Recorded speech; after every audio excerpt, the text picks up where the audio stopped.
Di mana-mana hatiku senang, walau belajarnya dari rumah, belajar bersama Arjulan TV. Assalamualaikum warahmatullahi wabarakatuh. Apa kabar anak-anak hebat kelas 3 SDN Ujung 9 Surabaya? Jumpa lagi bersama Bu Ratna dalam pembelajaran daring bersama Arjulan TV, TV lokal kebanggaan kita semua, hasil kerjasama yang luar biasa dari tim kreatif SDN Ujung 9 Surabaya.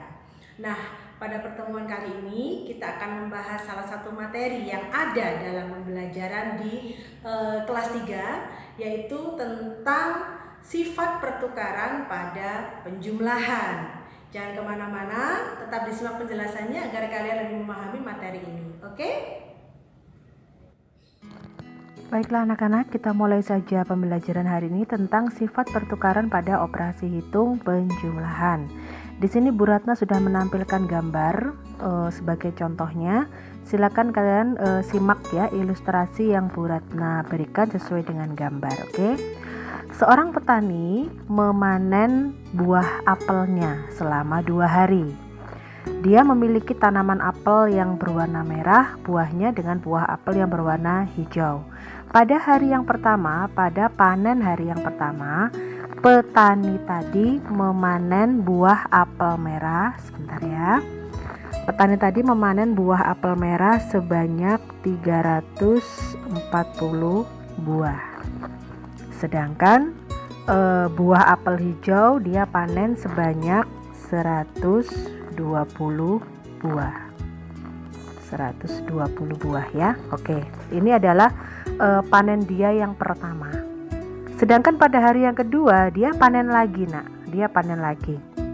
Tetapi di sini terjadi perbedaan. Perbedaannya di mana, Bu Ratna? Pada hari yang kedua ini buah apel yang dia panen itu adalah 120 buah. Sedangkan buah apel hijaunya yang merah ini 120 ini yang merah. Sedangkan buah apel hijaunya pada hari yang kedua ini dia panen sebanyak 340 buah. Nah, pertanyaannya sekarang adalah berapa jumlah seluruh apel yang dipanen oleh Pak Tani tadi pada hari yang pertama? Nah, kalau kita ditanya jumlahnya berarti kan ini harus dijumlah. Apel merah yang 340 buah ini dengan apel hijau yang 120 buah ini kan harus kita jumlahkan. Oke, sebentar ya. Harus kita jumlahkan. Nah, seperti ini. 340 ditambah 120 hasilnya adalah 460. Maka jumlah apel yang dipanen petani ini pada hari yang pertama adalah 460 buah apel, baik yang merah maupun yang hijau. Sekarang pada hari yang kedua. Pada hari yang kedua ini buah apel merahnya sebanyak 120, sedangkan buah apel hijaunya sebanyak 340. Maka berapa sih jumlah seluruh apel yang dipanen Pak Tani pada hari yang kedua? Sama kan dengan yang pertama tadi, maka kita harus menjumlahkan. Berarti 120 dengan 340 ini harus kita jumlahkan. Maaf sebentar ya. Nah, 120 ditambah 340 kalau dijumlahkan hasilnya berapa? Pintar sekali, 460. Loh, sama Bu Ratna? Iya, betul sekali, sama. Loh, kok bisa sama? Nanti Bu Ratna jelaskan ya. Yang jelas di sini kalian sudah mengetahui bahwa Pak Taninya panen selama 2 hari, jumlahnya jelas seperti itu. Kemudian kalau pengen tahu jumlahnya berapa kan dijumlahkan, dan hasil panen hari yang pertama 460, hasil panen yang kedua hari kedua juga 460. Kok bisa sama? Nanti kita bahas. Oke, sekarang kita lanjut ke contoh yang kedua. Di sini ada 2 buah truk. Oke. Pada hari pertama, truk yang pertama ini, yang sebelah kiri, truk yang sebelah kiri ini mengangkut beras sebanyak 230 kg. Sedangkan truk yang kedua mengangkut beras sebanyak 460 kg. Itu hari yang pertama ya, itu hari yang pertama. Lalu pada hari yang kedua, truk yang pertama ini yang semula mengangkut 230 kg beras, sekarang dia mengangkut 460 kg beras. Sedangkan truk yang kedua yang hari pertama dia mengangkut 460 kg, sekarang dia mengangkut 230 kg. Nah, pertanyaannya, pada hari yang pertama truk ini ngangkut berasnya berapa kilogram totalnya? Kalau ingin mengetahui totalnya kan maka harus dijumlah. Oke, mari kita jumlahkan. 230 ditambah 460 hasilnya adalah 690. Itu hari yang pertama. Lalu hari yang kedua, berapa seluruh total beras yang diangkut oleh kedua truk itu? Sama, kalau ingin mengetahui total berasnya maka kita jumlahkan dulu.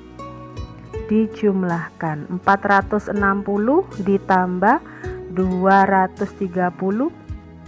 Iya betul, 690. Loh, kok sama Bu? Hari yang pertama dengan hari yang kedua kok sama? Iya sama. Kok bisa sama? Nah, pengen tahu kenapa kok bisa sama?